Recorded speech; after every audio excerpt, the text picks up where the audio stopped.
Parents మెచ్చిన university Sankal Chand Patel university Gujarat. నమస్తే, నేను Kavitha. Welcome to I Dream News and నిజాలు.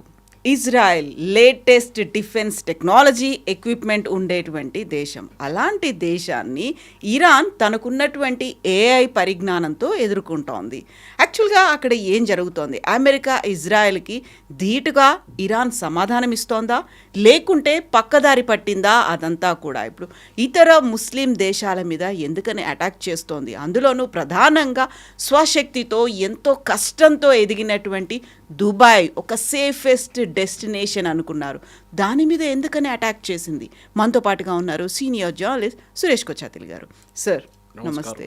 సో మనం అన్నిట్లలోనూ ఈ విజువల్స్ ఇవన్నీ చూసిన తర్వాత మోస్ట్ టెరిఫైయింగ్గా కనిపించింది ఏంటి అంటే దుబాయ్ అందరికంటే కూడా చాలా సేఫ్గా ఉంటుంది. ఒక సేఫ్ జోన్ అని భావిస్తున్నారు, ఒక సేఫ్ డెస్టినేషన్ అనుకున్న దగ్గర అదెందుకు టార్గెట్ అయింది అసలు? ఇప్పుడు దుబాయ్ అనగానే it's tourist more than anything. Tourist వాళ్ళ దగ్గర ఆయిల్ లేదు, ఏం లేదు. ట్రేడింగ్ అండ్ టూరిజం అక్కడ చాలా. లోకంలో చాలామంది ఇప్పుడు అక్కడ వచ్చి పనిచేస్తున్నారు కూడా, ఎక్స్పాట్రియేట్స్, ఎందుకంటే ట్యాక్స్ లేదు. So that's a big attraction. And Sharjah కానీ దుబాయ్ కానీ వీళ్ళొక రీసెర్చ్ అండ్ ఎడ్యుకేషనల్ బేస్గా తయారు చేస్తున్నారు. వాళ్ళ రాజధాని అబుదాబి ఉండొచ్చు, ఎమిరేట్స్ది, కానీ అట్ ద సేమ్ టైం ఈ దుబాయ్ ఇస్ చాలా మటుకు ఒక టూరిస్ట్ డెస్టినేషన్. అది బుర్జ్ ఖలీఫా ఉండొచ్చు, దుబాయ్ షాపింగ్ మాల్ ఉండొచ్చు, బ్యాబ్స్ స్వామినారాయణ మందిర్ ఉండొచ్చు అబుదాబీలో. చాలా మటుకు వాళ్ళ టూరిజమే తిరుగుతుంది దాని చుట్టుపక్కలంతా.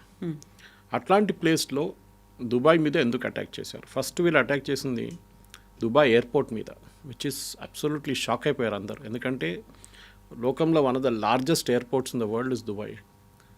ఓకే, అది కూడా ఒక ట్రాన్సిట్ డెస్టినేషన్గా వాడుకుంటారు చాలామంది. అక్కడి నుంచి మన వైపు నుంచి చాలా మటుకు ఇండియన్ సిటీస్ నుంచి దుబాయ్కి వస్తారు. దుబాయ్ నుంచి మళ్ళీ అది యూకే కానీ యూఎస్ కానీ అక్కడి నుంచి ఫ్లైట్స్ తీసుకుంటారు, జర్మనీకి కూడా. ఇదెందుకు జరిగింది? ఎందుకంటే ఇప్పుడు ఇరాన్ ఒక రీజనింగ్ ఏంటంటే, ఇరాన్ వాళ్ళ రీజిమ్ లేదు ఇప్పుడు. వాళ్ళ హెడ్ ఆఫ్ సుప్రీం లీడర్ పోయారు, 40 కమాండర్లు పోయారు. వాళ్ళ దగ్గర ఉన్న అంతా సెకండ్ లెవెల్ కమాండర్స్ ఉన్నారు ఇప్పుడు. వాళ్ళు నిర్ణయం తీసుకుంటున్నారు ఇప్పుడు. పాసిబ్లీ వీళ్ళు రాసి పెట్టుంటారు ముందే, నేను పోతే కూడా చేయాలని చెప్పేసి. ఏంటంటే ఎకనామిక్ అసెట్స్ని కొట్టండి. ద సేమ్ టైం యుఎస్ వాళ్ళ బేస్, ప్రతి దేశంలో ఒక బేస్ ఉంటుంది యుఎస్కి, వెస్ట్ ఏషియాలో. అది యుఏఈ ఉండొచ్చు, బహ్రెయిన్ ఉండొచ్చు, సౌదీ అరేబియా ఉండొచ్చు, ఒమాన్ ఉండొచ్చు, ఏ దేశం అయినా, ఖతార్ బిగ్గెస్ట్ బేస్. ఎక్కడున్నా కానీ వాళ్ళని హిట్ చేయండి మీరు. సెకండ్, వీళ్ళ ఎకనామిక్ అసెట్స్ని కొట్టండి. సౌదీ అరేబియా అరామ్కో రిఫైనరీ కొట్టారు నిన్న, విచ్ ఇస్ అబ్సల్యూట్లీ లోకంలో ఏం చెప్తారు, one of the biggest refineries అది. దాంతో ఇమ్మీడియట్గా ఆయిల్ ప్రైసెస్ పెరిగింది. స్ట్రైట్ ఆఫ్ హోర్మూజ్ అయితే క్లోజ్ చేశారు, అది ఇంకోటి. చూడండి, అసెట్స్ని కొడుతున్నారు, స్ట్రైట్ ఆఫ్ హోర్మూజ్ క్లోజ్ చేశారు. అది కాకుండా బహ్రెయిన్ వైపు యుఎస్ 7th ఫ్లీట్ని కొట్టారు. బహ్రెయిన్లో ఉన్న సివిలియన్స్ బిల్డింగ్ని కూడా కొడుతున్నారు. నేను ఒమాన్ అనే రాజ్యం వాళ్ళది పీస్ టాక్స్ నడిపిస్తున్న వాళ్ళే. మా బ్రదర్ ఒమాన్ ఉంటాడు, ఆయన అన్నాడు మన మీద ఎవరు దాడి చేయరని చెప్పారు. గంట సేపు తర్వాత ఆడే మెసేజ్ నాకు పెట్టాడు, బాంబు పడ్డది ఇక్కడ కూడా అని చెప్పి. ఎప్పుడు అనుకోలేదు వాళ్ళు ఏమనుకున్నారంటే మేము చాలా సేఫ్గా ఉంటాం, మమ్మల్ని మేమే నెగోషియేట్ చేస్తున్నాం వీళ్ళ వైపు నుంచి, మా మీద అందుకు బాంబు వేస్తాం. వాళ్ళ మీద కూడా వేసారు తీసుకొచ్చి. సో ఇదొక ప్రాబ్లం వస్తుంది. ఇరాన్ 2 రీజన్స్ ఉండొచ్చు కవిత గారు దీంట్లో. ఒకటి, ఇరాన్ ఏం చెప్తున్నా అంటే వీ విల్ నాట్ సరెండర్. మా దగ్గర ఉన్న బ్యాలిస్టిక్ టెక్నాలజీ మీరేదో చాలా చిన్న పిల్లల దగ్గర దివాళీ పండగలాగా అనుకున్నారు, కాదు. We can really use it our Advent. Drone and ballistic. Drone వాడారు సౌదీ అరేబియా రిఫైనరీ మీద, పామ్ జుమేరా మీద అటాక్ చేశారు దుబాయ్లో. అది ఆలోచించి, that again is a land mark. World's richest people అక్కడ ఉంటారు, డబ్బులు ఉన్న వాళ్ళు, వాళ్ళ మీద దాడి చేశారు నేను. సో ఇదొక షాక్ అనమాట గల్ఫ్ కంట్రీస్ కూడా.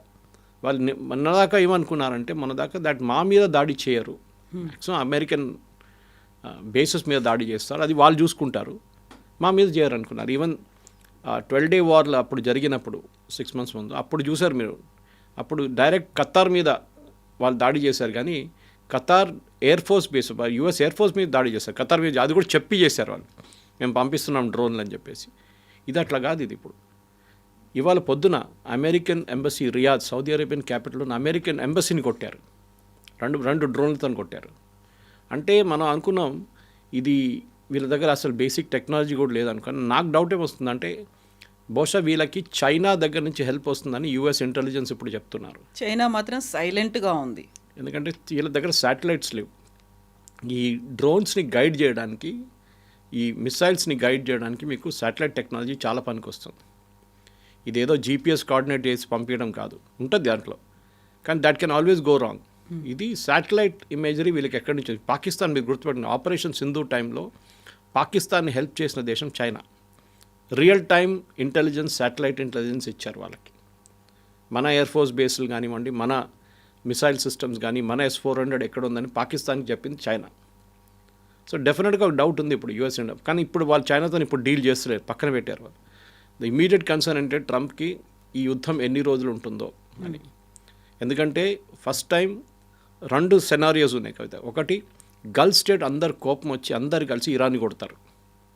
యుఎస్, ఇజ్రాయెల్ ఎనీవే కొడుతున్నారు, కానీ గల్ఫ్ స్టేట్ కూడా ఏమంటారు, చాలా అయిపోయింది, బోత్ హోగ్యా, చలో అవి మేము కూడా దిగుతామని చెప్పి వాళ్ళు కూడా దిగుతారు. మీరు ఇజ్రాయెల్ మీద దాడి చేయండి, మీరు యూఎస్ మీద దాడి చేయండి, మా మీద ఎందుకు చేస్తున్నారు, మా ప్రజల మీద ఎందుకు చేస్తున్నారు.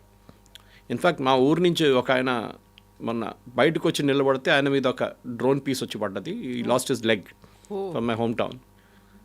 ఆయన తప్పు, బయట రాకూడదని చెప్పారు. అప్పుడు బయట వచ్చి నిలబడి చూడడానికి మన హ్యూమన్ టెండెన్సీ ఉంటుంది కదా అది. సో ఇప్పుడు జరిగే దాంట్లో కవిత గారు, ద మోస్ట్ డేంజరస్ థింగ్ ఏంటంటే, ఒకటి ఆయిల్ ప్రైసెస్ అదైతే పెరుగుతుంది, కానీ $10 పెరిగి అక్కడే స్టేషనరీగా ఉంది, మూవ్ కావట్లేదు. ఎందుకంటే ఓపెక్ వాళ్ళ ప్రొడక్షన్ పెంచేశారు. So that will strait of Hormuz open పెట్టడానికి చాలా క్రూషియల్. ఎందుకంటే సూయజ్ కెనాల్ నుంచి వచ్చి, స్ట్రైట్ ఆఫ్ హార్మూజ్ నుంచి వచ్చి ఒక యూటర్న్ తీసుకుంటుంది చిన్న, at the widest point near Gulf of Oman 36 కిలోమీటర్లు అంతే ఇది వెడల్పు. అక్కడి నుంచి షిప్స్ ఇట్లా తిరిగి రావాలన్నమాట, ఒక డ్యాన్స్ చేస్తారు వాళ్ళు, అది literally. And these are huge crude oil ships అనమాట, మ్యాసివ్. వీళ్ళని ఆపారనుకోండి, ఇది మొన్ననే ఒకటి ఫైర్ చేశారు ఒమాన్ దగ్గర, దాని మీద స్టిల్ ఆన్ ఫైర్ యాక్చువల్లీ ఆ షిప్. మొత్తం ఆగిపోతే గల్ఫ్లో నుంచి బయటికి వచ్చే 20% టోటల్ పెట్రోలియం ప్రోడక్ట్స్ ఆగిపోతుంది, గ్యాస్ అండ్ పెట్రోలియం రెండు. నిన్న మీరు గుర్తుపెట్టుకోండి, నిన్న Qatar has announce suspension of gas. Immediately యూరోప్లో దాని ఎర్త్క్వేక్ వచ్చింది ఇమ్మీడియట్గా ఇంపాక్ట్. ఎందుకంటే యూఎస్ చాలా మటుకు రష్యన్ గ్యాస్ ఆపిన తర్వాత ఖతార్ మీద డిపెండెంట్గా ఉన్నారు, కొంచెం సౌదీ అరేబియా మీద కూడా. కానీ Qatar is the largest producer, Iran is the second largest producer. Iran నుంచి తీసుకోలేరు, ఖతార్ నుంచి ఇప్పుడు ఖతార్ వాళ్ళ ప్రొడక్షన్ ఆపేశారు, వాళ్ళ బేస్ మీద కూడా అటాక్ చేశారు, గ్యాస్ బేస్ మీద. రష్యా, ఇప్పుడు ఆలోచించండి, నేను మొన్న ట్వీట్ చేశాను, బహుశా మీకు చెప్పుంటాను. I tweeted that President Trump భారతదేశం మీద ఇంకొక 25% పెడతారంట టారిఫ్. ఎందుకంటే మీరు రష్యా దగ్గర నుంచి ఆయిల్ కొనట్లేదని చెప్పి. రష్యా దగ్గర నుంచి కొనండి ఆయిల్ అని. నిన్నప్పుడు చూస్తే నేను ఈవినింగ్ కాగానే the ministry of external affairs I sent out and appeal to government of India, మీరు యూఎస్తో మాట్లాడి చెప్పండి, మాకు అర్జెంటుగా రష్యా దగ్గర నుంచి ఆయిల్ కొనాల్సిందే, ఇంటర్వ్యూన్ అవ్వండి ఇప్పుడు. బికాస్ మిగతా ఆయిల్ సోర్సెస్ బంద్ అయిపోయినాయి ఇప్పుడు. లేకుంటే మనం $80, $90 పర్ బ్యారెల్ ఇవ్వాల్సి వస్తుంది, రష్యా 40కి ఇస్తున్నారు మనకి డిస్కౌంట్లో. సో సిచ్యువేషన్ ఆ పరిస్థితికి వచ్చేసింది అనమాట. ఎకనామిక్లీ ఇరాన్ కొడుతున్నారు, బహుశా ఎక్కువ రోజులు ఉండదు వాళ్ళ దగ్గర, ఎందుకంటే ఎన్ని మిసైల్స్ ఉన్నాయి ఇరాన్ దగ్గర. ఆన్ దేర్ ఓన్ వాళ్ళ దగ్గర ఉన్న 20,000 బ్యాలిస్టిక్ మిసైల్స్ ఉన్నాయి, దాంట్లో ఆల్రెడీ ఒక 5-6 వేలు వాడుకున్నారు. మిగతా దాన్ని యూఎస్ డిస్ట్రాయ్ చేశారంటారు, ఎంత డిస్ట్రాయ్ చేస్తే తెలియదు. వాళ్ళు మ్యాక్సిమం స్టాక్ పైల్స్ వాళ్ళది పెట్టుకున్నది హెజ్బుల్లా దగ్గర ఉంది, హెజ్బుల్లాకి పంపించారు వాళ్ళు. రేపు ఏమైనా అయితే ప్రాబ్లం అయితే మీరు అక్కడి నుంచి షూట్ చేయండి, మేము ఇక్కడి నుంచి చేయలేమని చెప్పి హెజ్బుల్లాకి ఇచ్చారు. హెజ్బుల్లా దగ్గర 120,000 మిసైల్స్ ఉన్నాయి, దాంట్లో చాలా మటుకు వాళ్ళు ఇజ్రాయెల్ వాళ్ళు డిస్ట్రాయ్ చేశారు, ఫస్ట్ ఆ వార్లోనే డిస్ట్రాయ్ చేశారు October 7 తర్వాత. ఇంకా ఎంత ఉందో అని అడిగితే 40,000 ఉందంటున్నారు ఇప్పుడు దాకా. ఆ 40,000లో ఆల్మోస్ట్ ఒక 5,000 మొన్న వాడారు వాళ్ళు లాస్ట్ 1 వీక్లో. దాన్ని కూడా ఇజ్రాయెల్ తర్వాత ధ్వంసం చేశారు, లాంచెస్ని ధ్వంసం చేశారు, మిసైల్ ప్రొడక్షన్. ఇప్పుడు ఇరానియన్ మిసైల్ ప్రొడక్షన్ ఫెసిలిటీ మీద కొడుతున్నారు అమెరికా. ఎందుకంటే ఏ ఫ్యాక్టరీ అయినా వీళ్ళని హెల్ప్ చేస్తున్నారో ఈ మిసైల్ ప్రొడక్షన్ వాళ్ళు కొడుతున్నారు. సో మనం ఐ థింక్ అమెరికా కూడా ఇరానియన్ టెక్నాలజీని అండర్ ఎస్టిమేట్ చేశారు. ఇరాన్ దగ్గర ఏదో చిన్నపిల్లల దగ్గర ఉన్న దివాళీ రాకెట్ లాగా పటాకాలాగా అనుకున్నారు, కాదు. I think they got a very sophisticated technology వాళ్ళ దగ్గర. Iranian education system is one of the best. వాళ్ళ మెడిసిన్, ఇంజనీరింగ్, లైఫ్ సైన్సెస్ చాలా మంచిది వాళ్ళది. And I think they really వాళ్ళు వాడుకున్నారు ఆ టెక్నాలజీని. టర్కీ దగ్గర నుంచి ఏమైనా నేర్చుకున్నారా, చైనా దగ్గర నుంచి టెక్నాలజీ తీసుకున్నారు? Yes, possible. చైనా దగ్గర నుంచి డెఫినెట్ తీసుకొని ఉంటారు. రష్యా వైపు నుంచి ఎక్కువ తీసుకోలేదు, ఎందుకంటే రష్యా దగ్గర ఇప్పుడు లేదు, they don't have any stock piles. అంటే వాళ్ళ దగ్గర మిసైల్ తీసుకొచ్చి పెట్టే స్పేస్ కూడా లేదు వాళ్ళ దగ్గర. ఆ పరిస్థితుల్లో ఇప్పుడు నెక్స్ట్ 3 రోజుల్లో అమెరికా ఇవాళ పొద్దున వార్నింగ్ ఇచ్చారు ట్రంప్ దట్ చాలా పెద్ద ఒక అటాక్ జరగబోతుంది, we will attack them with everything అన్నారు. ఆ everything is going to be very dangerous. ఎందుకంటే దాని తర్వాత మళ్ళీ వెస్ట్ ఏషియా ఎక్స్ప్లోడ్ అవుతుందో లేదో మనం చెప్పలేం. ఇప్పుడు దాకా మనమైతే సేఫ్ ఉన్నాం, మన వైపు ఏం రాలేదు. కానీ ఇక్కడ మనకు అన్నిటికీ పెద్ద ప్రాబ్లం రాబోతుంది పెట్రోలియం ప్రైసెస్. అది మనకి రష్యా దగ్గర నుంచి కొనుక్కుంటే వీ విల్ రెడీ, శాంక్షన్స్ పెట్టండి మా మీద, మాకు కావాలి రష్యా దగ్గర తీసుకుంటామంటాం మనం. అండ్ ప్రెసిడెంట్ ట్రంప్ ఆల్సో వాళ్ళు ఏం చేయరు, they will agree to it. ఈ పరిస్థితుల్లో రష్యా గ్యాస్ కూడా సప్లై చేయాల్సి వస్తుంది యూరోప్కి. అది ఆపెట్టారు. నార్త్ స్ట్రీమ్ పైప్ లైన్, ఒక పైప్ లైన్ ఉంది గ్యాస్ది, అది ఆఫ్ చేసి పెట్టారు వీళ్ళు యూరోపియన్. మాకు అక్కర్లేదు గ్యాస్ మీ దగ్గర నుంచి అని చెప్పి ఇప్పుడు అడుగుతున్నారు నిన్నటి నుంచి, ప్లీజ్ మాకు గ్యాస్ ఇవ్వండి అని చెప్పి. బికాస్ యూరోప్లో వింటర్ ఇప్పుడే అవుతుంది. సో దట్ మ్యాసివ్ ఇంపాక్ట్ ఉండబోతుంది యూరోప్ మీద. పెట్రోలియం ప్రైసెస్ డబుల్ అయిపోతుంది యూరోప్లో. ఎందుకంటే యూరోప్ దగ్గర ఒక్క ప్లేస్ కూడా పెట్రోలియం ప్రొడక్షన్ ఫెసిలిటీ లేదు వాళ్ళ దగ్గర. రిఫైనింగ్ స్పేస్ ఉండొచ్చు కానీ పెట్రోలియం ప్రొడక్షన్ లేదు. సో మన వైపు నుంచి మనం వెనజువేలా, యుఎస్, రష్యా, వీళ్ళు 3 సోర్సెస్ నుంచి మనం తీసుకోవాల్సి వస్తుంది. ఈ వార్ ఎండ్ అయిపోతే, స్ట్రైట్ ఆఫ్ హార్మూజ్ ఓపెన్ అయిపోతే దెన్ సిచ్యువేషన్ మళ్ళీ బ్యాక్ టు నార్మల్ వచ్చేస్తుంది. కానీ దాని టైం పడుతుంది. మినిమం ప్రెసిడెంట్ ట్రంపే చెప్తున్నారు ఒక నెల పడుతుందని చెప్పేసి. 3-4 వీక్స్ కంటిన్యూ అవ్వచ్చు అంటున్నారు. We have enough stock. వాళ్ళకి డౌట్ ఏముందంటే నిన్న రాత్రి కూడా జనరల్ పెట్రోల్స్ వాళ్ళ రిటైర్డ్ చీఫ్ అన్నారు, చీఫ్ ఆఫ్ స్టాఫ్ ఉన్న యుఎస్ ఆర్మీది, ఆయన ఏమన్నారంటే I have a doubt America దగ్గర అన్ని మిసైల్స్ ఉందా లేదా అని చెప్పి. మా దగ్గర అన్ని మిసైల్స్ ఉందా లేదా నాకు డౌట్ ఉంది, ఎందుకంటే చాలా వాడుతున్నాం మనం. Whether we have that enough production అంటే yesterday Trump has given an indication saying full production నడుస్తుంది, we will have no shortage of missiles. కావాలంటే బ్రిటన్ దగ్గర తీసుకుంటాం, జర్మనీ దగ్గర తీసుకుంటాం, ఫ్రాన్స్ దగ్గర తీసుకుంటాం. France has moved aircraft carrier move చేశారు గల్ఫ్కి. యూకే పార్టిసిపేట్ చేయట్లేదు, భయపడుతున్నారు యూకే. ఎందుకంటే వాళ్ళ దగ్గర పెద్ద ఒక ముస్లిం పాపులేషన్ ఉంది యూకేలో. వాళ్ళు మళ్ళీ ఏదైనా అటాక్ చేస్తారని భయం ఉంది. వితిన్ యూకే ప్రొటెస్ట్ చేసి ఏమైనా అటాక్ చేస్తే ప్రాబ్లం అవుతుందని చెప్పి నిన్న పార్లమెంట్లో కూడా, వాళ్ళ పార్లమెంట్లో చాలా పెద్ద ప్రాబ్లం జరిగింది నిన్న డిబేట్లో. నేను చూశాను, లైవ్గా చూశాను. ఇప్పుడున్న పరిస్థితుల్లో కవిత గారు ఇట్స్ అ మెస్. ఇది ఎన్ని రోజులు ఎవరికి కెపాసిటీ ఉందో దాని మీద ఉంటుంది. ఇరాన్ది అయితే డెఫినెట్లీ ఇరాన్కి ఒక రోజులు ఒక 3-4 వేలు వాళ్ళు యూజ్ చేస్తే కూడా వాళ్ళకి వారం రోజు తర్వాత వాళ్ళు ఏం చేయలేరు. And that is going to be very crucial. Iranian regime పడిపోతుందా లేదా అని ఇప్పుడు అందరూ అదే ఎదురు చూస్తున్నారు అనమాట. ఏ రోజు వాళ్ళు అగ్రీ చేస్తారో దెన్ సిచ్యువేషన్ మారిపోతుంది. ఇప్పుడు ఒమాన్ మాట్లాడుతున్నారు, పీస్ టాక్స్ నడుస్తుంది, మళ్ళీ జెనీవాలో స్టార్ట్ చేద్దామని చెప్తున్నారు. కానీ నాకైతే డౌట్ ఉంది, Iranian regime will not change. అందుకే వాళ్ళకి ఎండ్ గేమ్కి వచ్చేసారు. ఇప్పుడు పోతే మేము అందరు పోతాం. స్పెషలీ వాళ్ళ రెవల్యూషనరీ గార్డ్ 140,000 మంది ఉన్నారు. Revolutionary guards, hard core Khamenei supporters. వాళ్ళే రోడ్ మీద వచ్చి దిగుతున్న వాళ్ళని షూట్ చేశారు వాళ్ళే. నెక్స్ట్ వాళ్ళది ఒక సెమీ ఒఫీషియల్ ఉంది, ఒక గ్యాంగ్ లాగా ఉంది, అది 180,000. That's another form of IRGC. వాళ్ళ ఆర్మీ ఏమో 8 లక్షల మంది ఉన్నారు. ఆర్మీ వాళ్ళ దాకా ఇంటర్ఫియర్ చేయలేదు.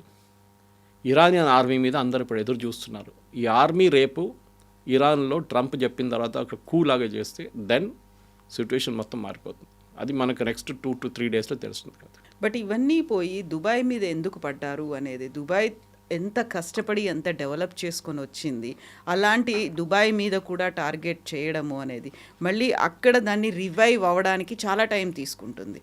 అండ్ ఇప్పుడు ప్రపంచం చూస్తేనేమో World War III లోడింగ్ అనేటువంటి మాట ఎందుకు వినిపిస్తోంది అసలు? World War III అయితే రాదండి. World War III this is going to B inter reason conflict. World war అంటే అన్ని నేషన్స్ ఇంపాక్ట్ అవుతుంది. ఇన్వాల్వ్ అవ్వాలి అప్పుడు. చూడండి, సెకండ్ వరల్డ్ వార్లో US ఇన్వాల్వ్ కాలేదు. Till pearl harbour was hit. Japanese వచ్చి పర్ల్ హార్బర్ కెమికల్స్ అటాక్ చేసిన తర్వాతనే US దిగారు దాంట్లో. అది కూడా US ఏం చేశారు, వచ్చారు జపాన్ మీద 2 బాంబులు పడేశారు, ఖతం అయిపోయింది, యుద్ధం ఫినిష్. అప్పుడు దాకా వాళ్ళు జర్మనీ కొట్టుకుంటున్నారా, సోవియట్ యూనియన్ కొట్టుకుంటున్నారా, జర్మనీ వెళ్ళి గ్రీన్లాండ్ ఆక్యుపై చేసుకుంటారా, డెన్మార్క్ ఆక్యుపై చేసుకుంటారా, స్పెయిన్ ఆక్యుపై చేసుకుంటారా, వాళ్ళు చూడలేదు. They are not bothered Americans. So third world war అనేది ఇట్స్ ఓన్లీ ఒక టర్మ్ అది. కానీ ఇప్పుడు జరుగుతుంది ఏంటంటే మనం ఎవరి గురించి మాట్లాడలేము. రష్యా యుక్రెయిన్ వార్ ఏమైంది కవిత గారు? ట్రంప్ ఏమన్నారు, నేను ప్రతి దేశాన్ని ఎక్కడెక్కడ యుద్ధాలు ఉన్నా నేనే ఆపుతున్నానని చెప్పిన ట్రంప్ ఆయన ఇప్పుడు యుద్ధంలో దిగారు. రీసెంట్గా 4th year కూడా కంప్లీట్ చేసుకుంది. అక్కడ పాకిస్తాన్, ఆఫ్ఘనిస్తాన్ కొట్టుకుంటున్నారు. పొద్దున ఒక మీమ్ చూశాను, మన ఇండియాలో ఏం చేస్తున్నారంటే మనం 3rd or 4th ఉందా హోలీ అని కొట్టుకుంటున్నామంట. మన మన వార్ అదే ఉందంట. మనకి ఇంటర్నల్ గా ఉన్నాయి బోల్డ్ ఇష్యూస్. ఇంటర్నల్ వార్లు థర్డ్ కుందా ఫోర్త్ కుందా హోలీ అని చెప్పి కొట్టుకుంటున్నారు. అది మన వార్ అన్నమాట.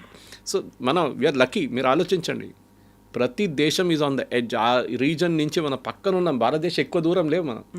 Oman and all is very close మనకి. ఒక మిసైల్ ఫైర్ చేస్తే రేపు Iran, it can even land in India. కానీ వీఆర్ బీయింగ్ వెరీ కేర్ఫుల్. ఎవరు సైడ్ తీసుకోకుండా మోదీ గారు ఈవెన్ ఖమనీ డెత్ని మనం కండెమ్ చేయలేదు. చాలా కేర్ఫుల్గా ఉన్నాం మనం. ఎందుకంటే చేస్తే ఒకటి అమెరికా యాంటగనైజ్ అవుతారు, రెండోది గల్ఫ్ కంట్రీస్ కూడా వాళ్ళు కోపం పడతారు. ఎందుకంటే వీళ్ళందరూ సున్నీలు, వేరే Shia, Iran is the Shia country. So ఇది జరగబోతుంది. పాకిస్తాన్లో చూడండి ఏం జరిగింది. పాకిస్తాన్లో వాళ్ళ కరాచీలో ఉన్న యుఎస్ ఎంబసీ మీద దాడి చేశారు అక్కడ ప్రొటెస్టర్స్. పాకిస్తానీ పోలీస్ ఏం చేయలేదు, చూసుకుంటూ నిలబడ్డారు వాళ్ళు. అమెరికన్ మెరైన్స్ లోపల నుంచి ఫైర్ చేసి 25 మంది చనిపోయారు వీళ్ళు పాకిస్తానీ ప్రొటెస్టర్స్. అక్కడే ఒక మెసేజ్ అయింది. కానివ్వండి, ఈ వార్ అయిన తర్వాత ప్రెసిడెంట్ ట్రంప్ చూడండి ఎట్లా కొడతారో అసీం మునీర్ని, షబాజ్ షరీఫ్ని. మా ఎంబసీ మీద దాడి చేస్తారా మీరు? మేము చూపిస్తాం మీకు. ఇప్పటి నుంచి కాలు 2-3 మిగిలిపోయిన మిసైల్ అక్కడ కూడా వేసేస్తారు పాకిస్తాన్ మీద కూడా. ఇదే జరగబోతుంది. ఈ right now we're busy with this, will let us finish this, then we will handle you later. అంటే అట్లాంటి ఎక్స్ట్రీమిస్ట్ ఎలిమెంట్స్ మీ దగ్గర ఉన్నారు. మన దగ్గర కూడా రియలైజ్ అవుతారంటారా? ఎందుకంటే ఎప్పుడు అమెరికా పాకిస్తాన్కి మద్దతు ఇస్తుంది, సపోర్ట్ చేస్తుంది, కావాల్సినటువంటి ఎక్విప్మెంట్ అంతా ఇస్తుంది. అది పాకిస్తాన్కి ఎప్పుడు ఇచ్చేది? ఫస్ట్ తాలిబాన్ టైంలో ఇచ్చారు, సోవియట్స్ని తరిమి కొట్టడం. దాని తర్వాత తాలిబాన్ కొట్టడానికి పంపించారు. ఇప్పుడు తాలిబాన్ పాకిస్తాన్ కొట్టుకుంటున్నారు. అమెరికాకి అక్కడ ఏం ఇంట్రెస్ట్ ఉందంటే అక్కడ నుంచి రేర్ ఎర్త్స్ బయటికి తీయాలి. వాళ్ళు కొంచెం డబ్బులు ఇన్వెస్ట్ చేశారు ప్రెసిడెంట్ ట్రంప్ కంపెనీలో, కొంచెం చాలా డబ్బులు ఇన్వెస్ట్ చేశారు. అసీం మునీర్ లాంటి వాళ్ళు వాళ్ళని హ్యాపీగా పెట్టుకుంటున్నారు. కానీ ఇట్లాంటి సిచ్యువేషన్కి వచ్చినప్పుడు డెఫినెట్ ఐఎమ్ నో డౌట్ రేపు పాకిస్తాన్ చూడండి, ఇప్పుడు చనిపోయిన తర్వాత కూడా ఖమేనీ పాకిస్తాన్ ఇజ్రాయెల్ని తిడుతున్నారు, which Israel will not take it lightly. ఎందుకంటే నెక్స్ట్ అటామిక్ పవర్ ఉన్నది గల్ఫ్ కంట్రీస్లో అండ్ ముస్లిం వరల్డ్లో is with Pakistan.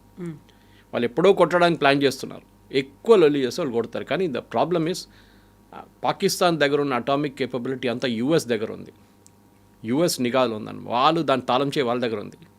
Pakistan cannot use it. అది యూఎస్కి ఎప్పుడో తెలుసు. అది పిచ్చోన్ చేతిలో రాయిలాగా అయిపోతుంది. అది ఎక్కడ పడేస్తాడో తెలియదు తీసుకెళ్ళి. సో ఇట్లాంటి పరిస్థితుల్లో ఇప్పుడున్న దాంట్లో డెఫినెట్గా పాకిస్తాన్కి వాళ్ళ ఎంత ఎఫర్ట్ పెట్టినా కానీ గల్ఫ్ కంట్రీస్ వాళ్ళు పట్టించుకోరు. ఇటువైపు ఏమో సౌదీ అరేబియా వాళ్ళ ప్రాబ్లం ఉంది, వాళ్ళ మీద దాడి చేస్తున్నారు. రియాద్ మీద దాడి చేశారు, వాళ్ళ అరామ్కో ఫ్యాక్టరీ మీద దాడి చేశారు, ఖతార్ దాడి జరిగింది, కువైత్ మీద దాడి చేశారు.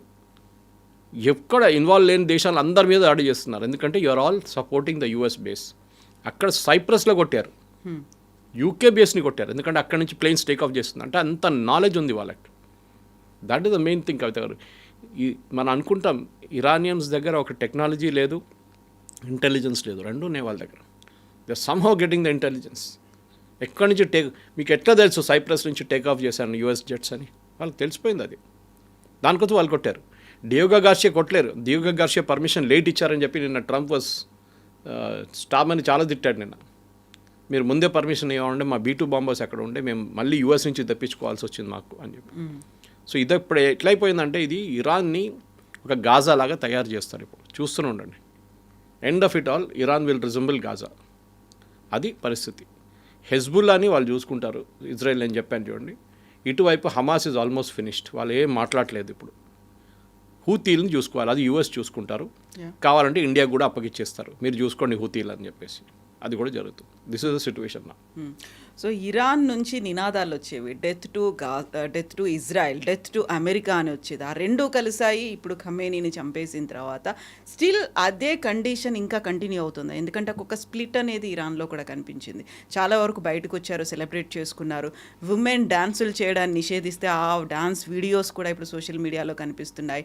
బట్ అక్కడున్నటువంటి రివల్యూషనరీ గార్డ్స్ మొత్తం టేక్ ఓవర్ చేసుకున్నారు, వాళ్ళు అటాక్ చేస్తున్నారు. ఇరాన్లోనే అలాంటి స్ప్లిట్ కనిపించినప్పుడు నెక్స్ట్ ఇరాన్ భవిష్యత్తు అంటే అది ఇరాన్ నుంచే ఎవరో లీడర్ రావాలండి పైకి. మనం సిరియా ఎగ్జాంపుల్ తీసుకుందాం. సిరియాలో ఒక terrorist leader, Al-Qaeda terrorist leader వాళ్ళ ప్రెసిడెంట్ అయ్యారు. వాళ్ళ నుంచే వచ్చారు ఒక లీడర్ పైకి. అన్ని లీడర్ డెమోక్రాటిక్గా ఉండాలని ఎక్కడ చెప్పలేదు, ఎక్కడ రాసిపెట్టలేదు. కంట్రోల్ ఎవరు చేస్తారు వాళ్ళ మీద ఉంటుంది. మీద 1,00,000 మంది ఉన్నారు, మీరు కంట్రోల్ చేయగలరా మీ కంట్రీని? లేకుంటే సివిల్ వార్ అయిపోతుంది. అమెరికా ఎక్కడెక్కడ రెజ్యూమ్ చేంజ్ తీసుకొచ్చిందో లాస్ట్ 2, 3, 4 సంవత్సరాల్లో దానికన్నా ఎక్కువ కూడా అక్కడ ఆ కంట్రీస్ అన్నీ ఇవాళ మొత్తం ధ్వంసం అయిపోయినాయి కంప్లీట్గా. You take Iraq, Saddam Hussein పోయిన తర్వాత ఎవరు వచ్చారు ఎవరు పోయారు అప్పుడు కూడా కొట్టుకుంటా, అక్కడ అల్ఖైదా ఉంది, అక్కడ ఐసిస్ ఉంది, అందరూ ఉన్నారు. మీరు ఇటువైపు సిరియా తీసుకోండి, సిరియాలో ఇప్పుడు కూడా in spite of having this so called leader అక్కడ కూడా ఇదే ప్రాబ్లం నడుస్తుంది. అమెరికా సిరియాలో వచ్చి బాంబ్ చేస్తున్నారు ఇప్పుడు కావాలి. అటువైపు మీరు యూ టేక్ ఇరాక్ అయిపోయింది, ఆఫ్ఘనిస్తాన్ పరిస్థితి చూడండి అదే సంగతి, లిబియా సేమ్, అక్కడ సివిల్ వార్ నడుస్తుంది ఇప్పుడు కూడా. సో అమెరికా ఎక్కడెక్కడ వెళ్ళారో ఎక్కడెక్కడ రెజ్యూమ్ చేంజ్ చేశారో అక్కడ స్టెబిలిటీ ఎప్పుడు రాలేదు. మీరు బంగ్లాదేశ్ చూశారు, మీరు బంగ్లాదేశ్లో కూడా చాలా రోజులు ప్రాబ్లం ఉండే, అక్కడ కూడా నేపాల్లో ప్రాబ్లం జరిగింది. ఎక్కడెక్కడ వీళ్ళు ట్రై చేశారో ఎక్కడ సక్సీడ్ కావట్లేదు. చేశారు కానీ రెజ్యూమ్ మార్చారు, కానీ మీకు ఇవాళ మీ దగ్గర లిబియన్ ప్రెసిడెంట్ పేరు అడిగితే మీకు తెలియదు. You would have known Gaddafi. Iraq president పేరు అడిగితే మీకు తెలియదు, నాకు కూడా తెలియదు. It would have been Saddam Hussein అంటుండే మనం. లేరు ఇప్పుడు, ఎవ్రీబడీ ఈజ్ గాన్. మీరు ఒక రెజ్యూమ్ చేంజ్ తీసుకొచ్చినప్పుడు వాళ్ళు రీప్లేస్ ఎవరు చేస్తారు అది చాలా ఇంపార్టెంట్ ఉంటుంది. అది ఇరాన్లో కూడా ఇంపార్టెంట్. మీరు బయట నుంచి రేజా పేల్వీని తీసుకొస్తే ఆయన 50 సంవత్సరాలు దేశం నుంచి బయటకున్నా ఏం చేయలేడు. I give an example. మీరు వెనిజువేలా జరిగినప్పుడు మడూరోని కిడ్నాప్ చేసి తీసుకెళ్ళినప్పుడు ఫస్ట్ ట్రంప్ ఏమన్నారు, ఆ నోబెల్ ప్రైజ్ గెలిచిన ఆమె ఉంది కదా, ఆమె తీసుకొచ్చాడు. మషాడో ఏమైంది దాని తర్వాత? వాళ్ళ అడ్వైజర్ అన్న వద్దు, ఆమెకి ఎక్స్పీరియన్స్ లేదు, దేశం నడిపేయడంటే చిన్నపిల్లల ఆట కాదు, జస్ట్ కీప్ హర్ అవుట్. మాట్లాడడానికి చాలా బాగా మాట్లాడుతుంది కానీ దేశం దాంతో నడవదు. వాళ్ళ దాంట్లోనే ఎవరిని ఉన్నా సెలెక్ట్ చేయండి వాళ్ళంటే మళ్ళీ వాళ్ళ వైస్ ప్రెసిడెంట్ సెలెక్ట్ చేసి ఆమెకి ఇన్స్ట్రక్షన్స్ ఇచ్చారు, దేశం ఇట్లా నడిపియండి, డబ్బులు మేము ఇస్తాం, ఆయిల్ రిఫైనరీస్ అన్ని మేము రిపేర్ చేపిస్తాం, but you run the country. దానికోసం వెనిజువేలాలో ఇవ్వాల దాకా మీరు ఒక రైట్ వినలేదు, ఒక ఫైటింగ్ వినలేదు, ఒక ఫైరింగ్ వినలేదు, ఏం జరగలేదు. అక్కడ చాలా పీస్ఫుల్గా నడుస్తుంది. బట్ అక్కడ కూడా ఇప్పుడు ఇరాన్లో కూడా మేమే నెక్స్ట్ ఎవరు అనేది డిసైడ్ చేస్తామని ట్రంప్ చెప్తున్నాడు. నిజంగా అది పాసిబిలిటీ ఉందా? ట్రంప్ డిసైడ్ చేయలేరు, హీ కెనాట్ డిసైడ్.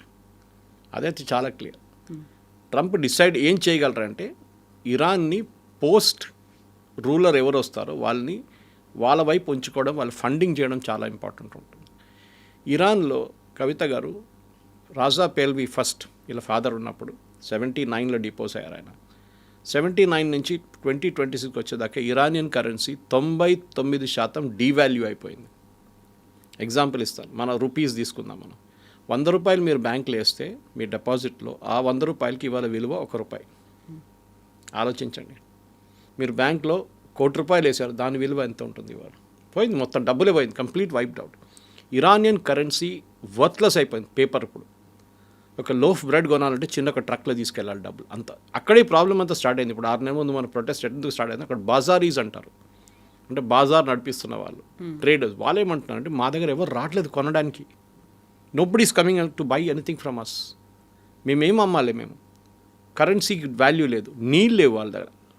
ఇప్పుడు పవర్ సప్లై ఎరాటిక్గా ఉంది, ఎందుకంటే ఇరాన్ దగ్గర మేము చెప్పాను చూడండి, 2nd largest gas production in the world.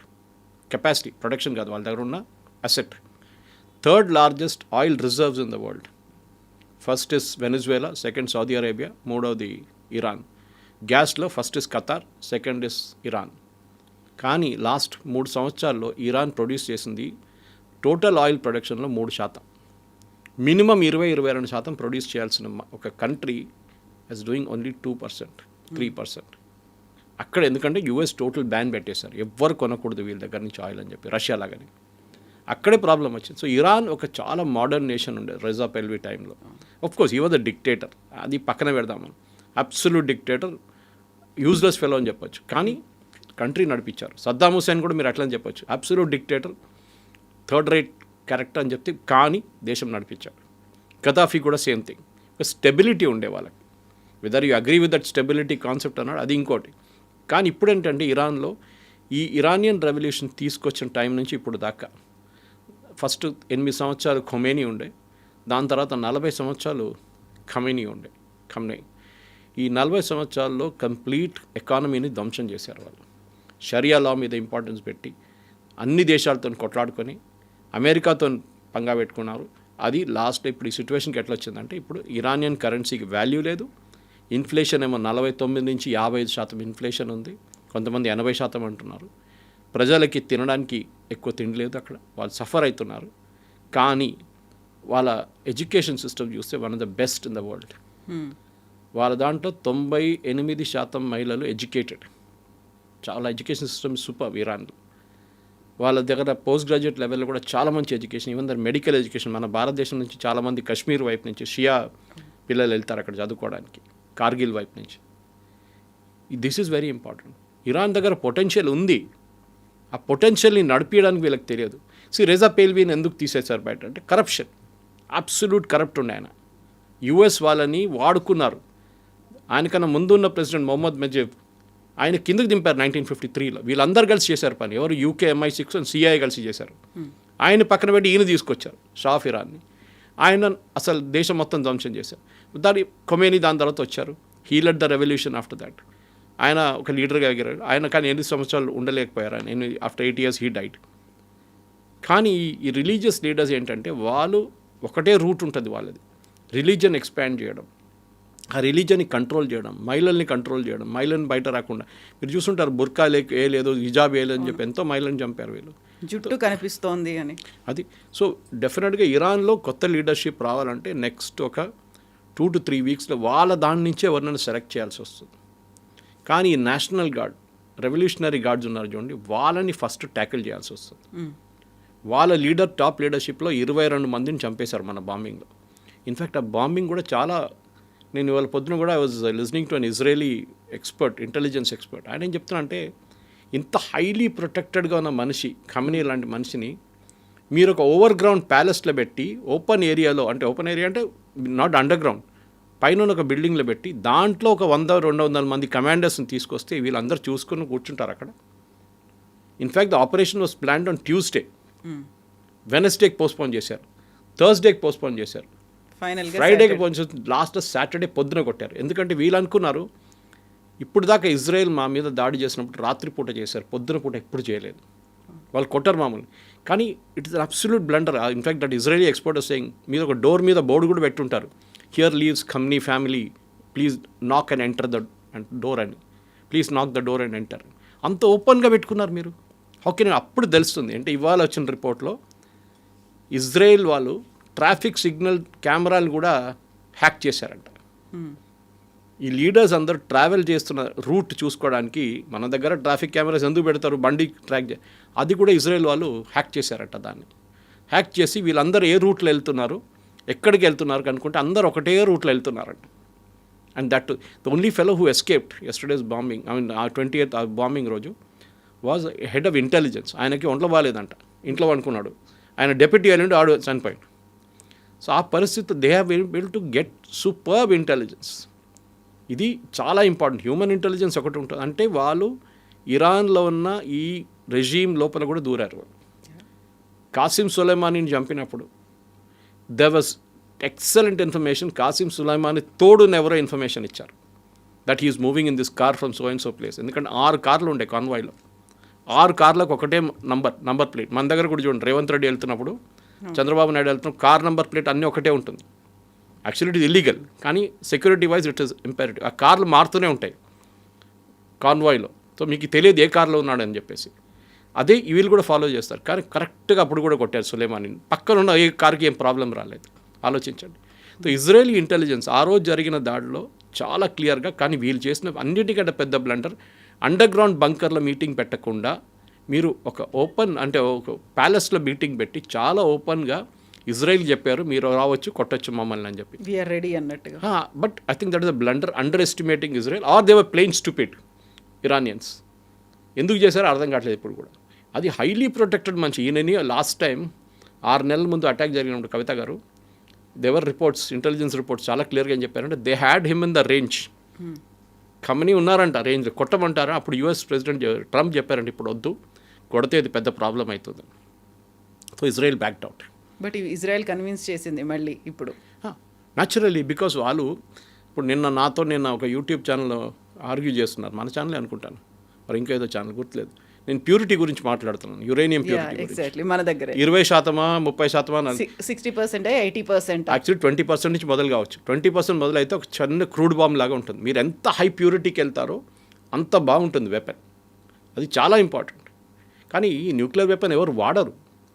అది ఒక థ్రెట్ లాగా వాడుకుంటారు అంతే. నా దగ్గర ఇది ఉంది చూడు, ఇప్పుడు కిమ్ జాంగ్ ఉన్నట్లని ఉంటుంది, నా దగ్గర వస్తే నేను పేల్చేస్తాను అది. So nobody will go to him, అందరు దూరం ఉంటారు. ఇది అన్నమాట. అది రాకుండా చూడడానికి ఇజ్రాయెల్ జాబ్ ఉంది. 20% కూడా వాళ్ళు డర్టీ బాంబ్ అంటారు దాన్ని. మనం అమెరికాలో వాడారు అది ఒకసారి, డర్టీ బాంబ్, న్యూక్లియర్ బాంబ్, కానీ ఎక్స్ప్లోడ్ కాలేదు అది. టెర్రరిస్ట్ కొంతమంది ట్రై చేశారు. ఇప్పుడున్న పరిస్థితుల్లో డెఫినెట్గా నెక్స్ట్ లీడర్ అంటే ఏం జరుగుతుంది next 1 week itself is the big question. కానీ ఇప్పుడు ఏం చేయబోతున్నారంటే వాళ్ళ దగ్గర ఉన్న కంప్లీట్ మిసైల్ ప్రొడక్షన్ టెక్నాలజీని ధ్వంసం చేస్తారు యూఎస్ అండ్ ఇజ్రాయెల్. దాంతోపాటు వాళ్ళ దగ్గర మిగిలిపోయిన లీడర్షిప్ని వాళ్ళు కూడా కొడతారు. లాస్ట్లో ఇచ్చే ఆప్షన్ ఏంటంటే మీ దాంట్లో నుంచే ఒక మనిషిని సెలెక్ట్ చేసుకోండి, who will be our man. We'll then allow oil exports. మళ్ళీ ఇరాన్ పాత సిస్టమ్కి వెళ్ళిపోతుంది. ఇరాన్లో డబ్బులు మస్తు ఉంటుంది, ఇరానియన్ ఎడ్యుకేషన్ సిస్టమ్ బాగుంటుంది, వాళ్ళ health care one of the best in the world. అది కూడా చాలా బాగా, ఇంకా ఎక్విప్మెంట్ ఇంకా రావచ్చు, బయట నుంచి మెడిసిన్స్ రావచ్చు. It become another very develop country. కానీ అది ఎవరు అంగీకరిస్తారో, వాళ్ళ లోపల నుంచి ఎవరు అగ్రీ చేస్తారో అది చూడాల్సిందని. ఎప్పుడు అవుతుందో అనేది కూడా వారం లోపల 10 రోజులు అయిపోతుంది 100%. ఎందుకంటే దానికన్నా ఎక్కువ ఇరాన్ తట్టుకోలేరు, వాళ్ళ దగ్గర కెపాసిటీ లేదు. అది వీళ్ళందరూ కలిసి అటాక్ చేస్తున్నారు. ఇప్పుడు ఓన్లీ యూఎస్ అండ్ ఇజ్రాయెల్. రేపు I will not be surprise Kavitha garu, Saudi Arabia, Kuwait, Bahrain, Qatar వీళ్ళందరూ కలిసి కొడితే కూడా ఐ వోంట్ బి సర్ప్రైజ్. ఖతార్లోనే కూర్చున్నారు వీళ్ళ లీడర్లు అందరూ. హమాస్ లీడర్ ఖతార్లో ఉన్నారు, అల్ఖైదా లీడర్స్ ఖతార్లో కూర్చున్నారు, ఈవెన్ ముస్లిం బ్రదర్హుడ్ లీడర్స్ అందరు ఖతార్లో ఉన్నారు. సో వాళ్ళని ఫస్ట్ వాళ్ళని పట్టుకుంటారు ఖతార్, మీరు చెప్పండి వెళ్ళి ఇరాన్కి అని చెప్పేసి. కానీ అప్పుడు దాకా ఉండదు, వాళ్ళని కూడా ఫినిష్ చేసేస్తారు Israel 100%. Sir thank you so much. Thank you very much. Thank you.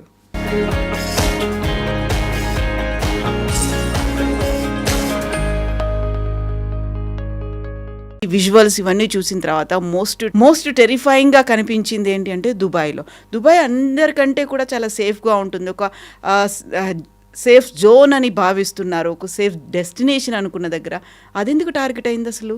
ఇప్పుడు దుబాయ్ అనగానే it's tourist more than anything. Tourist వాళ్ళ దగ్గర ఆయిల్ లేదు, ఏం లేదు.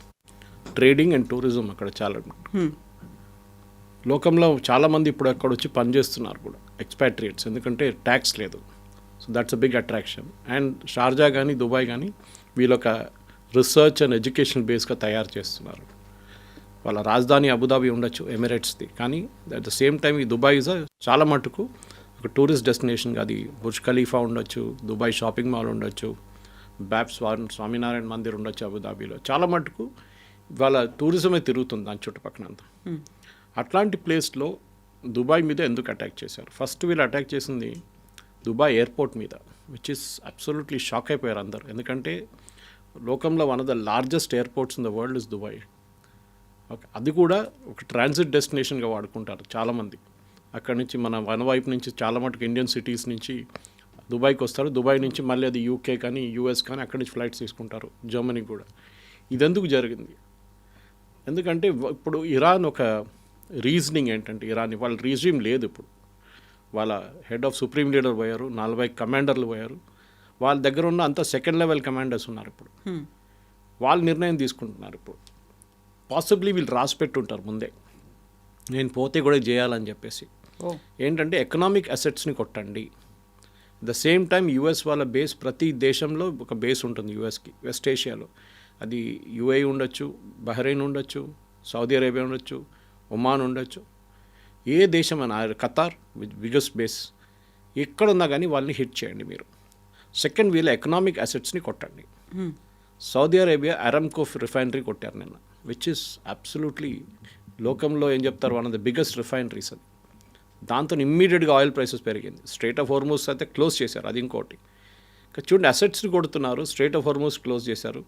అది కాకుండా బహ్రెయిన్ వైపు యుఎస్ 7th ఫ్లీట్ని కొట్టారు. బహ్రెయిన్లో ఉన్న సివిలియన్స్ బిల్డింగ్ని కూడా కొడుతున్నారు. నేను ఒమాన్ అనే రాజ్యం వాళ్ళది పీస్ టాక్స్ నడిపిస్తున్న వాళ్ళే. మా బ్రదర్ ఒమాన్ ఉంటాడు, ఆయన మన మీద ఎవరు దాడి చేయరని చెప్పారు. గంట సేపు తర్వాత ఆడే మెసేజ్ నాకు పెట్టాడు, బాంబు పడ్డది ఇక్కడ కూడా అని చెప్పి. ఎప్పుడు అనుకోలేదు వాళ్ళు ఏమనుకున్నారంటే మేము చాలా సేఫ్గా ఉంటాం, మమ్మల్ని మేమే నెగోషియేట్ చేస్తున్నాం వీళ్ళ వైపు నుంచి, మా మీద అందుకు బాంబు వేస్తాం. వాళ్ళ మీద కూడా వేసారు తీసుకొచ్చి. సో ఇదొక ప్రాబ్లం వస్తుంది. ఇరాన్ 2 రీజన్స్ ఉండొచ్చు కవిత గారు దీంట్లో. ఒకటి, ఇరాన్ ఏం చెప్తున్నా అంటే వీ విల్ నాట్ సరెండర్. మా దగ్గర ఉన్న బ్యాలిస్టిక్ టెక్నాలజీ మీరేదో చాలా చిన్న పిల్లల దగ్గర దివాళీ పండగలాగా అనుకున్నారు, కాదు. We can really use it our Advent. Drone and ballistic. Drone వాడారు సౌదీ అరేబియా రిఫైనరీ మీద, పామ్ జుమేరా మీద అటాక్ చేశారు దుబాయ్లో. అది ఆలోచించి that again is a land mark. World's richest people అక్కడ ఉంటారు, డబ్బులు ఉన్న వాళ్ళు, వాళ్ళ మీద దాడి చేశారు నేను. సో ఇదొక షాక్ అనమాట గల్ఫ్ కంట్రీస్ కూడా. వాళ్ళు మొన్నదాకా ఏమనుకున్నారంటే, మొన్నదాకా దట్ మా మీద దాడి చేయరు, మ్యాక్సిమం అమెరికన్ బేసెస్ మీద దాడి చేస్తారు, అది వాళ్ళు చూసుకుంటారు, మా మీద చేయరు అనుకున్నారు. ఈవెన్ 12-day వార్లో అప్పుడు జరిగినప్పుడు 6 months ముందు అప్పుడు చూశారు మీరు, అప్పుడు డైరెక్ట్ ఖతార్ మీద వాళ్ళు దాడి చేశారు. కానీ Qatar air force base, US air force మీద దాడి చేశారు ఖతార్ మీద. అది కూడా చెప్పి చేశారు వాళ్ళు, మేము పంపిస్తున్నాం డ్రోన్లు అని చెప్పేసి. ఇది అట్లా కాదు. ఇది ఇప్పుడు ఇవాళ పొద్దున American embassy Riyadh, Saudi Arabian capital ఉన్న అమెరికన్ ఎంబసీని కొట్టారు, రెండు డ్రోన్లతో కొట్టారు. అంటే మనం అనుకున్నాం ఇది వీళ్ళ దగ్గర అసలు బేసిక్ టెక్నాలజీ కూడా లేదనుకుని. నాకు డౌట్ ఏమొస్తుందంటే, బహుశా వీళ్ళకి చైనా దగ్గర నుంచి హెల్ప్ వస్తుందని యూఎస్ ఇంటెలిజెన్స్ ఇప్పుడు చెప్తున్నారు. చైనా మాత్రం సైలెంట్గా ఉంది, ఎందుకంటే వీళ్ళ దగ్గర శాటిలైట్స్ లేవు. ఈ డ్రోన్స్ని గైడ్ చేయడానికి, ఈ మిసైల్స్ని గైడ్ చేయడానికి మీకు శాటిలైట్ టెక్నాలజీ చాలా పనికి వస్తుంది. ఇదేదో జీపీఎస్ కోఆర్డినేట్ చేసి పంపించడం కాదు, ఉంటుంది దాంట్లో, కానీ that can always go wrong. ఇది శాటిలైట్ ఇమేజరీ వీళ్ళకి ఎక్కడి నుంచి. పాకిస్తాన్ మీరు గుర్తుపెట్టిన ఆపరేషన్ సింధు టైంలో పాకిస్తాన్ని హెల్ప్ చేసిన దేశం China. Real time intelligence, satellite intelligence ఇచ్చారు వాళ్ళకి. మన ఎయిర్ ఫోర్స్ బేస్లు కానివ్వండి, మన మిసైల్ సిస్టమ్స్ కానీ, మన S-400 ఎక్కడ ఉందని పాకిస్తాన్కి చెప్పింది చైనా. సో డెఫినెట్గా ఒక డౌట్ ఉంది ఇప్పుడు యూఎస్ ఇండియా. కానీ ఇప్పుడు వాళ్ళు చైనాతో ఇప్పుడు డీల్ చేస్తలేరు, పక్కన పెట్టారు వాళ్ళు.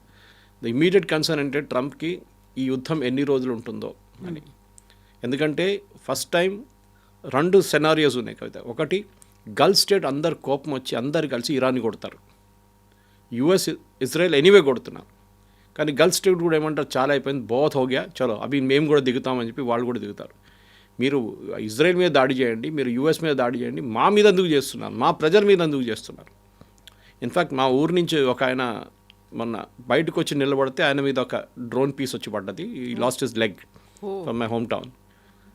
ఆయన తప్పు, బయట రాకూడదని చెప్పారు. అప్పుడు బయట వచ్చి నిలబడి చూడడానికి మన హ్యూమన్ టెండెన్సీ ఉంటుంది కదా అది. సో ఇప్పుడు జరిగే దాంట్లో కవిత గారు, ద మోస్ట్ డేంజరస్ థింగ్ ఏంటంటే, ఒకటి ఆయిల్ ప్రైసెస్ అదైతే పెరుగుతుంది, కానీ $10 పెరిగి అక్కడే స్టేషనరీగా ఉంది, మూవ్ కావట్లేదు. ఎందుకంటే ఓపెక్ వాళ్ళ ప్రొడక్షన్ పెంచేశారు.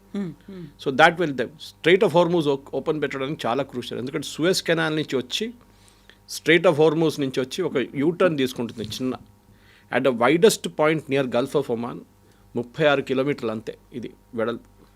అక్కడి నుంచి షిప్స్ ఇట్లా తిరిగి రావాలన్నమాట, ఒక డ్యాన్స్ చేస్తారు వాళ్ళు, అది literally. And these are huge crude oil ships అనమాట, మ్యాసివ్. వీళ్ళని ఆపారనుకోండి, ఇది మొన్ననే ఒకటి ఫైర్ చేశారు ఒమాన్ దగ్గర, దాని మీద స్టిల్ ఆన్ ఫైర్ యాక్చువల్లీ ఆ షిప్. మొత్తం ఆగిపోతే గల్ఫ్లో నుంచి బయటికి వచ్చే 20% టోటల్ పెట్రోలియం ప్రోడక్ట్స్ ఆగిపోతుంది, గ్యాస్ అండ్ పెట్రోలియం రెండు. నిన్న మీరు గుర్తుపెట్టుకోండి, నిన్న Qatar has announce suspension of gas. Immediately యూరోప్లో దాని ఎర్త్క్వేక్ వచ్చింది ఇమ్మీడియట్గా ఇంపాక్ట్. ఎందుకంటే యూఎస్ చాలా మటుకు రష్యన్ గ్యాస్ ఆపిన తర్వాత ఖతార్ మీద డిపెండెంట్గా ఉన్నారు, కొంచెం సౌదీ అరేబియా మీద కూడా. కానీ Qatar is the largest producer, Iran is the second largest producer. Iran నుంచి తీసుకోలేరు, ఖతార్ నుంచి ఇప్పుడు ఖతార్ వాళ్ళ ప్రొడక్షన్ ఆపేశారు, వాళ్ళ బేస్ మీద కూడా అటాక్ చేశారు, గ్యాస్ బేస్ మీద. రష్యా, ఇప్పుడు ఆలోచించండి. నేను మొన్న ట్వీట్ చేశాను, బహుశా మీకు చెప్పుంటాను. I tweeted that President Trump భారతదేశం మీద ఇంకొక 25% పెడతారంట టారిఫ్. ఎందుకంటే మీరు రష్యా దగ్గర నుంచి ఆయిల్ కొనట్లేదని చెప్పి. రష్యా దగ్గర నుంచి కొనండి ఆయిల్ అని. నిన్నప్పుడు చూస్తే నేను ఈవినింగ్ కాగానే the ministry of external affairs I sent out and appeal to government of India, మీరు యూఎస్తో మాట్లాడి చెప్పండి మాకు అర్జెంటుగా రష్యా దగ్గర నుంచి ఆయిల్ కొనాల్సిందే, ఇంటర్వ్యూన్ అవ్వండి ఇప్పుడు. బికాస్ మిగతా ఆయిల్ సోర్సెస్ బంద్ అయిపోయినాయి ఇప్పుడు. లేకుంటే మనం $80, $90 పర్ బ్యారెల్ ఇవ్వాల్సి వస్తుంది. రష్యా 40కి ఇస్తున్నారు మనకి డిస్కౌంట్లో. సో సిచ్యువేషన్ ఆ పరిస్థితికి వచ్చేసింది అనమాట. ఎకనామిక్లీ ఇరాన్ కొడుతున్నారు. బహుశా ఎక్కువ రోజులు ఉండదు వాళ్ళ దగ్గర, ఎందుకంటే ఎన్ని మిసైల్స్ ఉన్నాయి ఇరాన్ దగ్గర. ఆన్ దేర్ ఓన్ వాళ్ళ దగ్గర ఉన్న 20,000 బ్యాలిస్టిక్ మిసైల్స్ ఉన్నాయి. దాంట్లో ఆల్రెడీ ఒక 5,000-6,000 వాడుకున్నారు. మిగతా దాన్ని యూఎస్ డిస్ట్రాయ్ చేశారంటారు. ఎంత డిస్ట్రాయ్ చేస్తే తెలియదు. వాళ్ళు మ్యాక్సిమం స్టాక్ పైల్స్ వాళ్ళది పెట్టుకున్నది హెజ్బుల్లా దగ్గర ఉంది, హెజ్బుల్లాకి పంపించారు వాళ్ళు. రేపు ఏమైనా అయితే ప్రాబ్లం అయితే మీరు అక్కడి నుంచి షూట్ చేయండి, మేము ఇక్కడి నుంచి చేయలేమని చెప్పి హెజ్బుల్లాకి ఇచ్చారు. హెజ్బుల్లా దగ్గర 120,000 మిసైల్స్ ఉన్నాయి. దాంట్లో చాలా మటుకు వాళ్ళు ఇజ్రాయెల్ వాళ్ళు డిస్ట్రాయ్ చేశారు, ఫస్ట్ ఆ వార్లోనే డిస్ట్రాయ్ చేశారు October 7 తర్వాత. ఇంకెంత ఉందో అని అడిగితే 40,000 ఉందంటున్నారు ఇప్పుడు దాకా. ఆ 40,000లో ఆల్మోస్ట్ ఒక 5,000 మన వాడారు వాళ్ళు లాస్ట్ 1 వీక్లో. దాన్ని కూడా ఇజ్రాయెల్ తర్వాత ధ్వంసం చేశారు, లాంచ్ చేసిన ధ్వంసం చేశారు, మిసైల్ ప్రొడక్షన్. ఇప్పుడు ఇరానియన్ మిసైల్ ప్రొడక్షన్ ఫెసిలిటీ మీద కొడుతున్నారు అమెరికా. ఎందుకంటే ఏ ఫ్యాక్టరీ అన్నా వీళ్ళని హెల్ప్ చేస్తున్నారో ఈ మిసైల్ ప్రొడక్షన్ వాళ్ళు కొడుతున్నారు. సో మనం ఐ థింక్ అమెరికా కూడా ఇరానియన్ టెక్నాలజీని అండర్ ఎస్టిమేట్ చేశారు. ఇరాన్ దగ్గర ఏదో చిన్నపిల్లల దగ్గర ఉన్న దివాళీ రాకెట్ లాగా పటాకాలాగా అనుకున్నారు. కాదు, I think they got a very sophisticated technology వాళ్ళ దగ్గర. Iranian education system is one of the best. వాళ్ళ మెడిసిన్, ఇంజనీరింగ్, లైఫ్ సైన్సెస్ చాలా మంచిది వాళ్ళది. And I think they really వాళ్ళు వాడుకున్నారు ఆ టెక్నాలజీని. టర్కీ దగ్గర నుంచి ఏమైనా నేర్చుకున్నారా? చైనా దగ్గర నుంచి టెక్నాలజీ తీసుకున్నారు? Yes, possible. చైనా దగ్గర నుంచి డెఫినెట్ తీసుకొని ఉంటారు. రష్యా వైపు నుంచి ఎక్కువ తీసుకోలేదు, ఎందుకంటే రష్యా దగ్గర ఇప్పుడు లేదు, ఏం they don't have any stock piles. అంటే వాళ్ళ దగ్గర మిసైల్ తీసుకొచ్చి పెట్టే స్పేస్ కూడా లేదు వాళ్ళ దగ్గర. ఆ పరిస్థితుల్లో ఇప్పుడు నెక్స్ట్ 3 రోజుల్లో అమెరికా ఇవాళ పొద్దున వార్నింగ్ ఇచ్చారు ట్రంప్ దట్ చాలా పెద్ద ఒక అటాక్ జరగబోతుంది, we will attack them with everything అన్నారు. ఆ everything is going to be very dangerous. ఎందుకంటే దాని తర్వాత మళ్ళీ వెస్ట్ ఏషియా ఎక్స్ప్లోడ్ అవుతుందో లేదో మనం చెప్పలేం. ఇప్పుడు దాకా మనమైతే సేఫ్ ఉన్నాం, మన వైపు ఏం రాలేదు. కానీ ఇక్కడ మన మీద మనకు అన్నిటికీ పెద్ద ప్రాబ్లం రాబోతుంది, పెట్రోలియం ప్రైసెస్. అది మనకి రష్యా దగ్గర నుంచి కొనుక్కుంటే వీ విల్ రెడీ, శాంక్షన్స్ పెట్టండి మా మీద, మాకు కావాలి రష్యా దగ్గర తీసుకుంటామంటాం మనం. అండ్ ప్రెసిడెంట్ ట్రంప్ ఆల్సో వాళ్ళు ఏం చేయరు, they will agree to it. ఈ పరిస్థితుల్లో రష్యా గ్యాస్ కూడా సప్లై చేయాల్సి వస్తుంది యూరోప్కి. అది ఆపెట్టారు. నార్త్ స్ట్రీమ్ పైప్ లైన్, ఒక పైప్ లైన్ ఉంది గ్యాస్ది, అది ఆఫ్ చేసి పెట్టారు వీళ్ళు యూరోపియన్. మాకు అక్కర్లేదు గ్యాస్ మీ దగ్గర నుంచి అని చెప్పి ఇప్పుడు అడుగుతున్నారు నిన్నటి నుంచి, ప్లీజ్ మాకు గ్యాస్ ఇవ్వండి అని చెప్పి. బికాస్ యూరోప్లో వింటర్ ఇప్పుడే అవుతుంది. సో దట్ మ్యాసివ్ ఇంపాక్ట్ ఉండబోతుంది యూరోప్ మీద. పెట్రోలియం ప్రైసెస్ డబుల్ అయిపోతుంది యూరోప్లో. ఎందుకంటే యూరోప్ దగ్గర ఒక్క ప్లేస్ కూడా పెట్రోలియం ప్రొడక్షన్ ఫెసిలిటీ లేదు వాళ్ళ దగ్గర. రిఫైనింగ్ స్పేస్ ఉండొచ్చు కానీ పెట్రోలియం ప్రొడక్షన్ లేదు. సో మన వైపు నుంచి మనం వెనజువేలా, యుఎస్, రష్యా, వీళ్ళు 3 సోర్సెస్ నుంచి మనం తీసుకోవాల్సి వస్తుంది. ఈ వార్ ఎండ్ అయిపోతే, స్ట్రైట్ ఆఫ్ హార్మూజ్ ఓపెన్ అయిపోతే దెన్ సిచ్యువేషన్ మళ్ళీ బ్యాక్ టు నార్మల్ వచ్చేస్తుంది. కానీ దాని టైం పడుతుంది. మినిమం ప్రెసిడెంట్ ట్రంపే చెప్తున్నారు ఒక నెల పడుతుందని చెప్పేసి. 3-4 వీక్స్ కంటిన్యూ అవ్వచ్చు అంటున్నారు. We have enough stock. వాళ్ళకి డౌట్ ఏముందంటే నిన్న రాత్రి కూడా జనరల్ పెట్రోల్స్ వాళ్ళ రిటైర్డ్ చీఫ్ అన్నారు, చీఫ్ ఆఫ్ స్టాఫ్ ఉన్న యుఎస్ ఆర్మీది, ఆయన ఏమన్నారంటే I have a doubt America దగ్గర అన్ని మిసైల్స్ ఉందా లేదా అని చెప్పి. మా దగ్గర అన్ని మిసైల్స్ ఉందా లేదా నాకు డౌట్ ఉంది, ఎందుకంటే చాలా వాడుతున్నాం మనం, whether we have that enough production అంటే. Yesterday Trump has given an indication saying full production నడుస్తుంది, we will have no shortage of missiles. కావాలంటే బ్రిటన్ దగ్గర తీసుకుంటాం, జర్మనీ దగ్గర తీసుకుంటాం, ఫ్రాన్స్ దగ్గర తీసుకుంటాం. France has moved the aircraft carrier move చేశారు గల్ఫ్కి. యూకే పార్టిసిపేట్ చేయట్లేదు, భయపడుతున్నారు యూకే, ఎందుకంటే వాళ్ళ దగ్గర పెద్ద ఒక ముస్లిం పాపులేషన్ ఉంది యూకేలో. వాళ్ళు మళ్ళీ ఏదైనా అటాక్ చేస్తారని భయం ఉంది. వితిన్ యూకే ప్రొటెస్ట్ చేసి ఏమైనా అటాక్ చేస్తే ప్రాబ్లం అవుతుందని చెప్పి నిన్న పార్లమెంట్లో కూడా, వాళ్ళ పార్లమెంట్లో చాలా పెద్ద ప్రాబ్లం జరిగింది నిన్న డిబేట్లో. నేను చూశాను, లైవ్గా చూశాను. ఇప్పుడున్న పరిస్థితుల్లో కవిత గారు ఇట్స్ అ మెస్. ఇది ఎన్ని రోజులు ఎవరికి కెపాసిటీ ఉందో దాని మీద ఉంటుంది. ఇరాన్ది అయితే డెఫినెట్లీ ఇరాన్కి ఒక రోజులు ఒక 3-4 వేలు వాళ్ళు యూజ్ చేస్తే కూడా వాళ్ళకి వారం రోజు తర్వాత వాళ్ళు ఏం చేయలేరు. And that is going to be very crucial. Iranian regime పడిపోతుందా లేదా అని ఇప్పుడు అందరూ అదే చూస్తున్నారు, ఎదురు చూస్తున్నారు అనమాట. ఏ రోజు వాళ్ళు అగ్రీ చేస్తారో దెన్ సిచ్యువేషన్ మారిపోతుంది. ఇప్పుడు ఒమాన్ మాట్లాడుతున్నారు, పీస్ టాక్స్ నడుస్తుంది, మళ్ళీ జెనీవాలో స్టార్ట్ చేద్దామని చెప్తున్నారు. కానీ నాకైతే డౌట్ ఉంది, Iranian regime will not change. ఎందుకంటే వాళ్ళకి ఎండ్ గేమ్కి వచ్చేసారు. ఇప్పుడు పోతే మేము అందరు పోతాం. స్పెషలీ వాళ్ళ రెవల్యూషనరీ గార్డ్ 140,000 మంది ఉన్నారు. Revolutionary guards, hard core Khamenei supporters. వాళ్ళే రోడ్డు మీద వచ్చి దిగుతున్న వాళ్ళని షూట్ చేశారు వాళ్ళే. నెక్స్ట్ వాళ్ళది ఒక సెమీ ఒఫీషియల్ ఉంది, ఒక గ్యాంగ్ లాగా ఉంది, అది 180,000. That's another form of IRGC. వాళ్ళ ఆర్మీ ఏమో 8 లక్షల మంది ఉన్నారు.